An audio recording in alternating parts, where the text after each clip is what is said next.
Today we're going to look at a political ideology called neoliberalism and a manifestation of that ideology, new public management.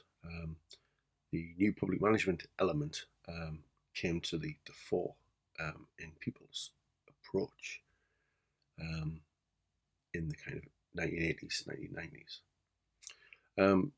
Neoliberalism is not an easily defined term, not as easy as we might think. We have a definition of it that we use in terms of when we think about social work, but it's not easily defined, and it has its roots in the history of liberalism and many variations of liberalism, but it manifests itself in particular ways for us to think about in terms of social work practice. It's the comfortable bedfellow of capitalism and globalization, and as I say, is the root of new public management. So a bit of history. The ideology goes back to the liberal ideals of John Locke, who was an English philosopher in the 17th century. He was also a physician, and he was thought to be one of the most influential thinkers of the Enlightenment movement. It was an intellectual and philosophical movement that dominated the world, dominated Europe anyway, during the 17th and 18th centuries. He's commonly known as the father of liberalism. And his idea was this, that people's rights existed before government. And that the purpose of government was to protect personal and property rights. We're governed only because we consent to be governed. Feels to me like a philosophy of the individual, if you like. You know, it's the protection of the personal, and it's the protection of my property. Most recently, thinking about the era of the establishment of social work, I suppose, if you like, Milton Friedman, an American influential thinker, great influence over Ronald Reagan and Margaret Thatcher, who were president of the USA and Prime Minister of the UK at the same time. He was an advocate of this particular approach. His political philosophy and this neoliberalism one, extolled the virtues of the free market economy with minimal intervention from the state. So this free market ideology was evident in things like privatization. Services shouldn't be in public ownership. Deregulation. The market should dictate kind of the standards, if you like. This idea of globalization, that we're a global economy, that there should be free trade, goods and services should be able to pass without concern for borders, and austerity, that I suppose that things can always be done more efficiently, cheaper, if you like. And he suggested that government spending should be reduced in order to increase the role of the private sector in the economy and within society as a whole. So this is the era of my dad worked for the Northeast Electricity Board, and it was back in the 70s, and it was state owned. So the electric infrastructure in the UK was owned by the state, ran by the state, managed by the state. It's now, obviously, as we know, in private hands, and you can buy your electric from whoever. And it's the same with telephones, gas, post office. Yeah, they're all in private ownership now. During her tenure as Prime Minister, Margaret Thatcher oversaw a lot of these neoliberal reforms. We saw tax reduction. We pay less tax now. The regular person on the street pays less tax, and certainly the elite, if you like, the 1%, pay less tax, and paid even significantly less tax under Thatcher. And there was this deregulation and privatisation, as I say. Some of these shifts in thinking moved social work in a particular direction, which we'll kind of explore. And although at the time of Thatcher's premiership, Labour opposed these reforms, they were largely left unaltered by what became known as New Labour or the Third Way. this was an approach, this third way was an approach that tried to adopt a centre ground approach, so neither right wing nor left wing, and it tried to marry together the right of centre economic ideas of free market and economy and that kind of thing, with left of centre kind of social policies. We still have to look after people. We still have to have a welfare state. The NHS was important. All those kind of things.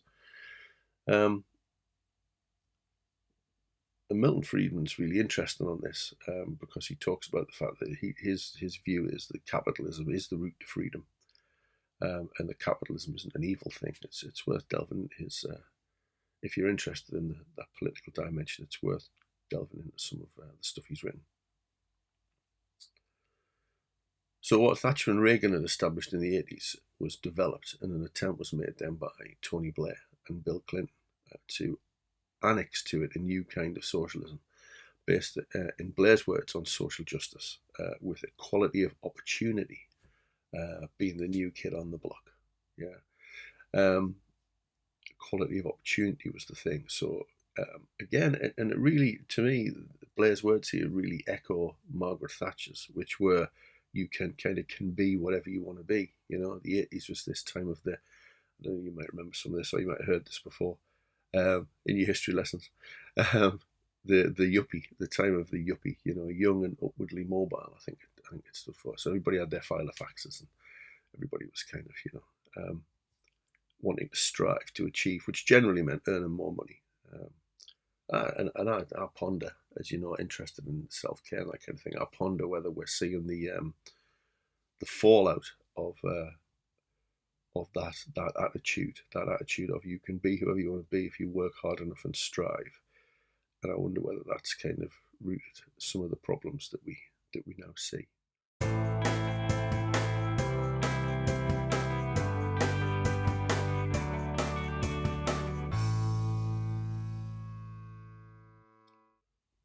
So, some features of neoliberalism. The market produces competition, and that competition means there's an increase in choice available to the customer. It's also thought that it would drive down price, so you get better value for money. So politicians and policymakers turned to the principles of the market to inform welfare policies and practice. This also guided the way that human services organisations like social work should be run. They would have to justify outcomes for the services that they were providing. To achieve this, we saw a huge increase in the performance agenda.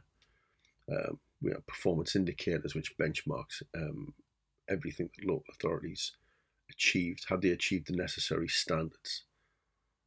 This result saw us move away from a mixed economy of welfare to a market-orientated approach. This was the provider-purchaser split. So this is where local authorities, who traditionally provided much of the support to users of social services, they'd provided things like residential care homes, home support, day centres. This is where we saw these move into the independent and private sector, allegedly to promote competition, to drive up quality and down price. So with the advent of this neoliberal agenda, local authorities had to outsource care provision to the private sector, and this was meant to stimulate the competition that I've just mentioned. Clients had now become customers, and this was a huge shift in the way people were thought of, I suppose. And one of the problems with some of this stuff like neoliberalism is you can see, I'm always interested in unintended consequences, I suppose. And you could argue that shifting the language about service user to customer put them kind of centre stage. You could argue maybe if it hadn't been for neoliberalism that service users would always have been the kind of passive recipients, to use that phrase, passive recipients of services. Here's what you can have it, or have one of these small range of things that we happen to provide. You could argue the shift to customer just meant we were more focused on the individual, more person-centred maybe, or maybe that was the idea. And maybe if it hadn't been for the shift to the shift that neoliberalism caused, maybe we would never have got to personalisation. I don't know. Who knows? This is one of the problems, isn't it? In with these things, is you never know what would have happened if the other thing had happened. So we know what's happened here. We know we've got a neoliberal ideology dominant in our political system. We know we got to personalisation. So it's easy to think, well, did one cause the other? Of course, personalisation may have emerged even if we hadn't had neoliberalism, if we'd had a socialist government, for example. So it's really hard. It's really hard to kind of know what would have happened if the other thing had happened. Yeah. Just as an aside, I think that's the same with risk management. You know, we talk about risk management elsewhere, but you know that's the same with risk management. As a social worker, with the person, there's a decision made about risk, to live with a level of risk or to mitigate against risk. And you never know what would have happened if you hadn't put the service in place or hadn't gone down a particular route or hadn't had a conversation there. It's fascinating. I find that fascinating. You never know. You never know what the outcome of the other thing would have been had you decided to do something else. And that's life, isn't it? But I digress. So this was the era, the surge of performance management. Local authorities have been left to their own devices really for years to just get on with stuff and do the best they can with the money they had, really, without anybody else saying this is how you should do it or this is what's important. And here we had bureaucrats, I suppose. We had Westminster Parliament, government, kind of saying here's the things we think you should measure. So just to give you an example about performance indicators around care packages, we had care packages that we were benchmarked on care packages above a certain level. So how many care packages did you have above 10.5 hours? I'll come on to that. We had performance indicators on the length of time assessments took to start. We had to start all assessments within 48 hours and how long they took to complete. So we had 28 days to assess someone living in the community and 14 days to assess someone who was in hospital. Some of these indicators were set locally. The hospital one, if I remember rightly, was set locally, but others were set nationally. And the hospital one was shorter because of the whole idea of bed blocking, that kind of thing. So while some of these things seem appropriate in some ways, they become the focus of how we were measured and actually how local authorities got their funding. If you were a 4-star authority, you got to spend your budget the way you wanted. If you didn't, some of it got controlled centrally. So hitting these indicators became very important for the autonomy of the local government that you were part of.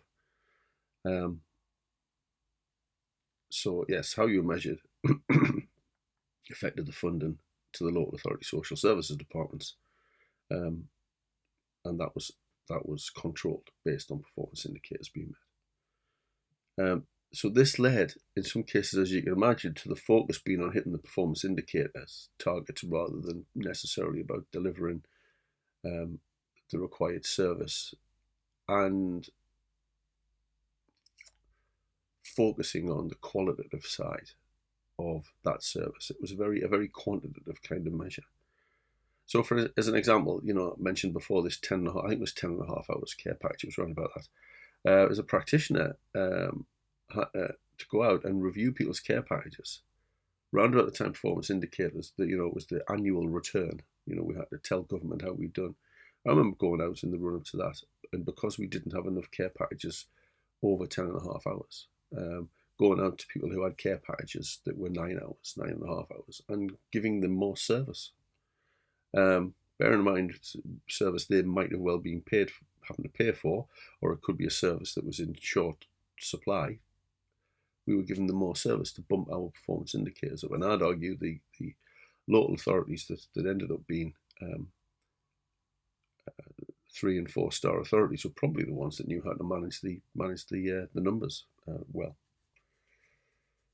So we had this thing around, you know, complex needs packages. So we were mindful of those kind of things. There was an incentive to provide more than that 10.5 hours.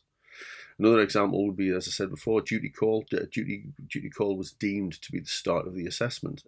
It wasn't really. You had a conversation with the person themselves, or with a son or a daughter or a neighbour or whatever. And we had to start the assessment within 48 hours. That was the performance indicator. So on our system, the duty call was the start of the assessment, even though they might not get a visit from a social worker for a bit longer than that, So local authorities became good at managing the figures. It also meant the provision of care was variable quality based on the effectiveness of independent organisations. If we've put the provisions out into the marketplace, then there is limited control. Obviously, there's a contract in place, but again, because of the agenda at the time, the contract that was in place was around quantitative elements largely. I remember going out and reviewing care packages, and the review of the care package to make sure the provider was meeting their contract was very much about, does the person turn up on time? Do they stay for the full half hour? Do they tick off the list of things that they've been asked to do? Quite functional in that way. We weren't awash with services at the time, though, and still aren't, I'd imagine. Weren't awash with services. So even though some of the services weren't of high quality, we still had to use them because we still had to provide support. And in fact, we had another performance indicator that said we had to provide support within a certain time period after the assessment had completed. But the other aspect of that was one of the factors of neoliberalism, one of the facets of neoliberalism was fiscal and financial control. So we were going out to the marketplace, driving down the price, and driving down the price was driving down the quality, but the idea was that it would increase quality through competition. Not sure that was the case. Because what that meant was care providers were probably paying minimum wage, with limited kind of benefit staff. One of the problems of working for a big organisation like local authorities is that often it comes with decent benefits like pension rights and holiday rights and sickness pay and all that kind of thing, or enhanced sickness pay above the statutory minimum. So it was more expensive. An hour of local authority home support was always going to be more expensive than an hour of independent sector home support. This impacted on the quality of care.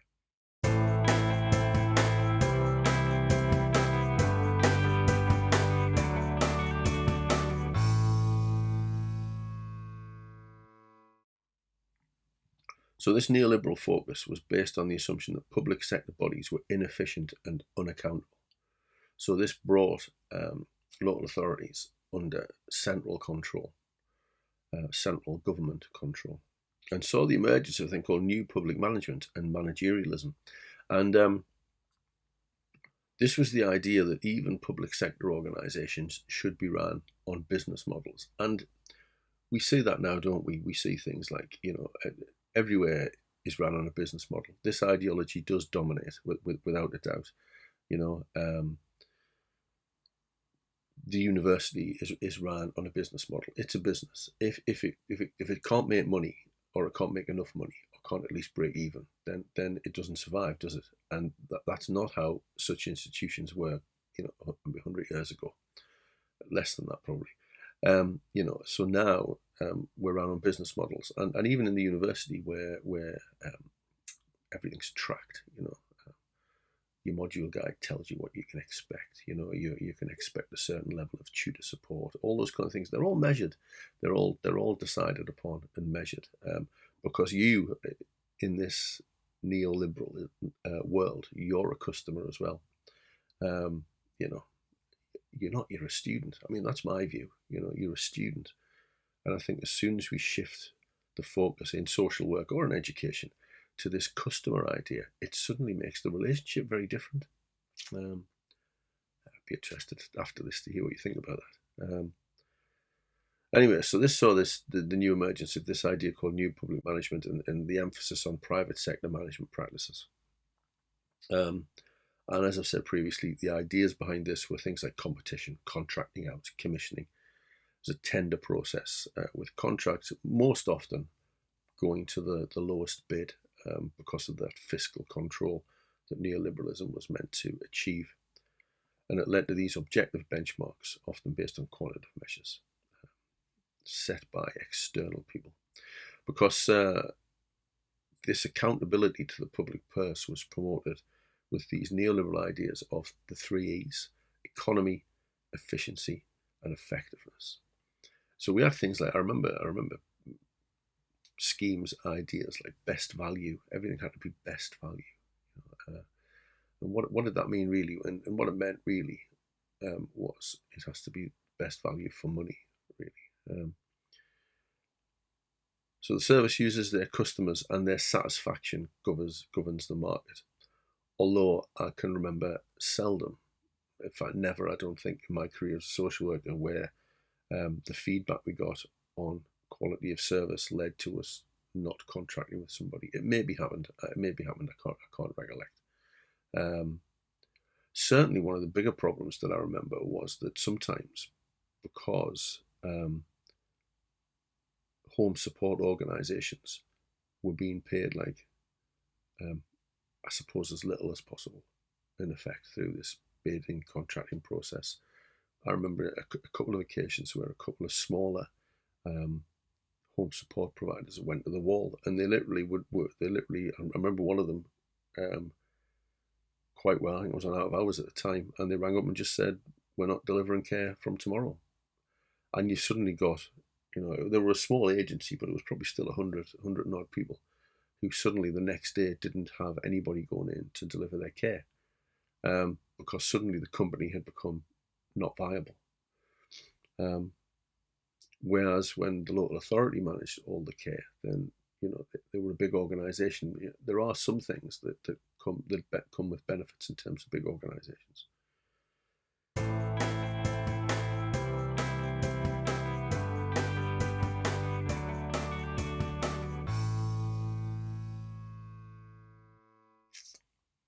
One of the other features of neoliberalism, which is really important to consider, is the idea of personal responsibility.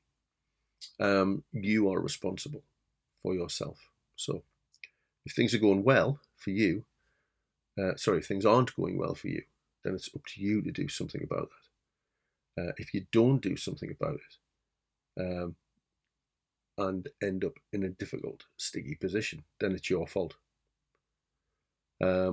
This manifests itself, or has manifested itself, in the restriction or reduction in welfare rights to a minimum that encourages people to go to work.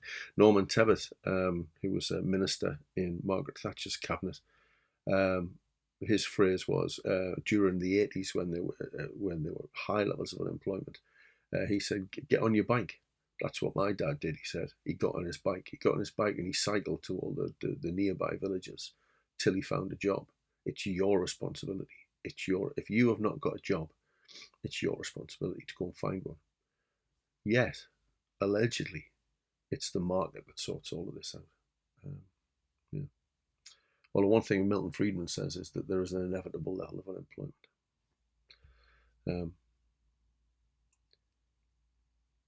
So in some ways, I think we do have to take some personal responsibility for ourselves. Obviously, you can't just do what you want. But what about someone who can't work due to their poor mental health, or they maybe have a disability, so their job market is restricted because of what they can and can't do? Is that an issue for us? Is that showing us the social model of disability in action, or are there just some things that people with disabilities inherently can't do, for example? These people are then driven to poverty because if the welfare state's not seen as a priority, but the market is important, then people who are genuinely in need may not get adequately provided for.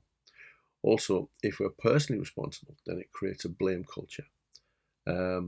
If you have poor mental health, well, what did you do wrong? What have you tried to do? What are you trying to do to get out of this situation? If you misuse substances, then it's, well, you've let yourself get in this position. Move home, get a better home, in a better area, get different friends, get a job, sort yourself out.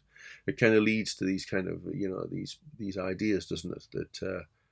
That somehow it's your fault that you're in the position you're in. And And in some cases, it might be people. People make bad choices, but you track back through those choices, and you realise that actually sometimes um, bad choices are made because of the range of choices people have, or because or the impact of poor housing or poor education, or the family situation people are in. So it's not just personal responsibility. Um, there might be an element of that, but it's more than that. So it's this idea that it's your problem, it's your fault. You need to do something about it. I mean, some critics of elements of the personalisation agenda have pointed out that some of the ideas um, in the personalisation agenda are actually a manifestation of neoliberalism. This idea that you're drawing your social capital, your community resources first, um, assumes that you have these things. It assumes you have these things at your disposal.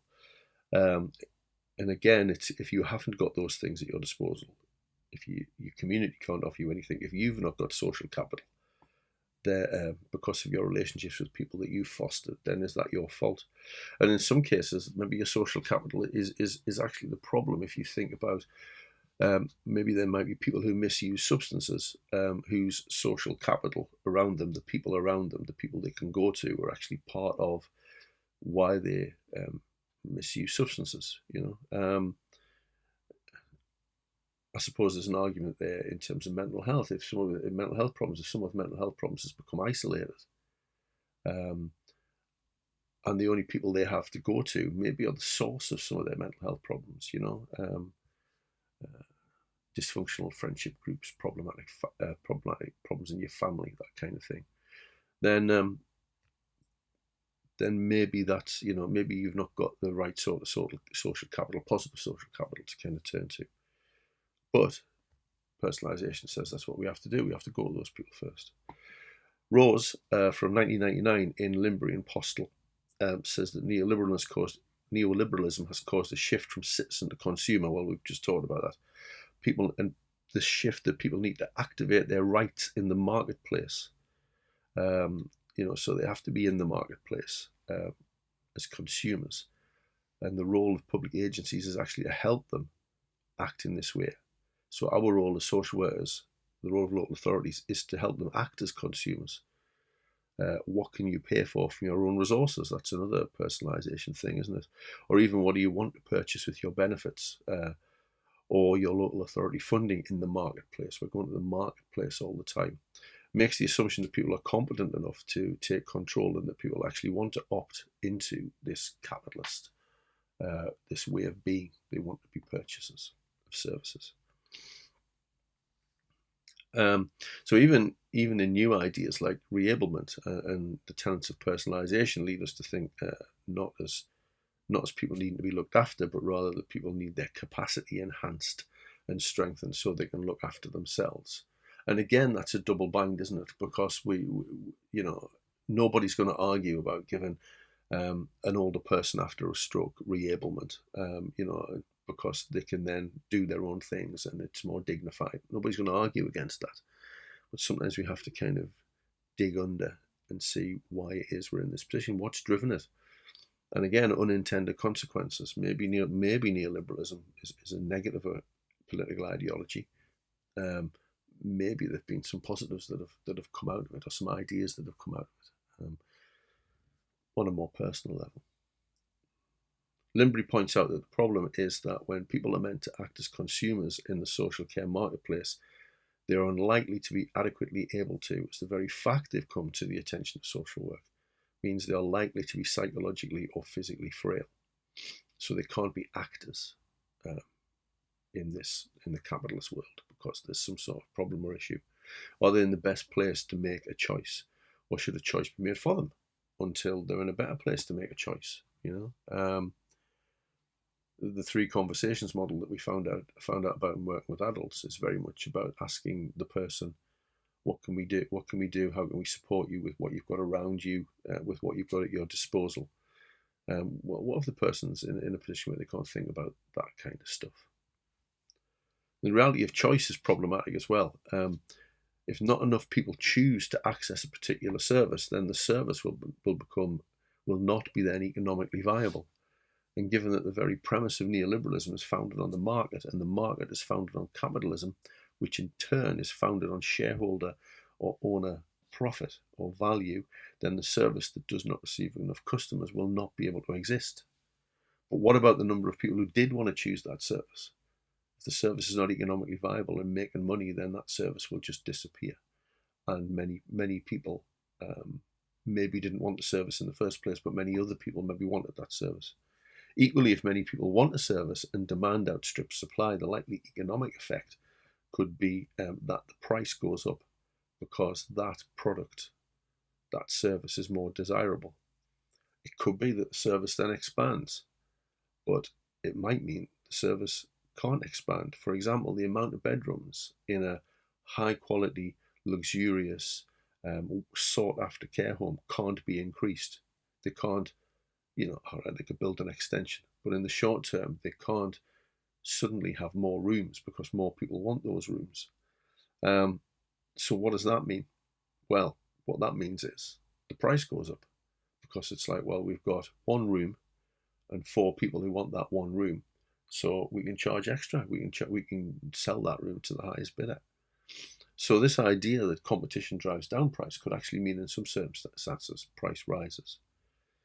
And I can give you examples of care homes who only now accept privately funded residents because local authorities generally have a contract in their locality with care homes to provide care at a particular rate to people that the council are paying for. That's that power of the purchaser, I suppose. We'll purchase beds in care homes from you, but we'll purchase them at this price, and they get an agreement. And I mean, as a business, you'd be mad not to buy into that. But if then you don't need to take people who have been funded by a local authority because you've got a reputation that means you can only take privately funded residents, well, then you're outside of this local authority contract. The resident doesn't have the protection of that contract. So then you can charge what you want. So there are examples where services that people want will disappear, and there are examples where services that people want will become more expensive. And that's because of the market.